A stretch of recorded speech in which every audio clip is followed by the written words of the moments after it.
New Zealand cricket 2026-27 home season లో భాగంగా అక్టోబర్-డిసెంబర్ మధ్యకాలంలో భారత్ న్యూజిలాండ్ మధ్య భారీ సిరీస్ జరగనుంది.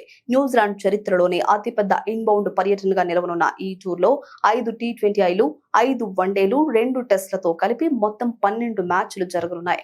అక్టోబర్ 22న వైట్ బాల్ సిరీస్ తో ప్రారంభమయ్యే ఈ పర్యటనలో చివరి 2 టెస్ట్ మ్యాచ్లు వెల్లింగ్టన్ లోని సెల్లో బేసిన్ రిజర్వ్ మరియు క్రిస్ట్ చర్చ్ లోని హాగ్లీ ఓవల్ మైదానాల్లో జరగనున్నాయి. 2019 నుండి 2020 తర్వాత భారత్ టెస్ట్ సిరీస్ కోసం న్యూజిలాండ్ లో పర్యటించడం ఇదే తొలిసారి.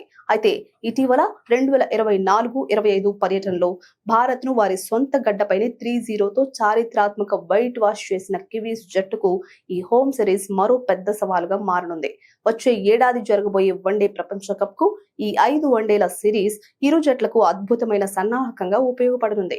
పరిమిత ఓవర్ల క్రికెట్ లో ఇంకా రిటైర్మెంట్ ప్రకటించని భారత దిగ్గజాలు విరాట్ కోహ్లీ, రోహిత్ శర్మలను వన్డేల్లో చూసే అవకాశం కివీస్ అభిమానులకు దక్కనుంది.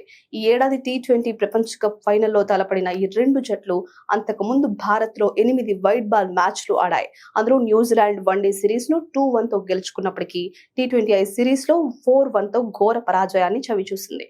ఈ పురుషుల సిరీస్ ముగిసిన తరువాత న్యూజిలాండ్ మహిళల జట్టు బంగ్లాదేశ్ తో 3 టీ20ఐలు, 3 వన్డేలు ఆడనుంది. కాగా మహిళల టీ20ఐ ఛాంపియన్స్ ట్రోఫీ ఫిబ్రవరికి వాయిదా పడడంతో అదే సమయంలో జరగాల్సిన న్యూజిలాండ్ మహిళల ఆస్ట్రేలియా పర్యటన రీషెడ్యూల్ చేయబడింది.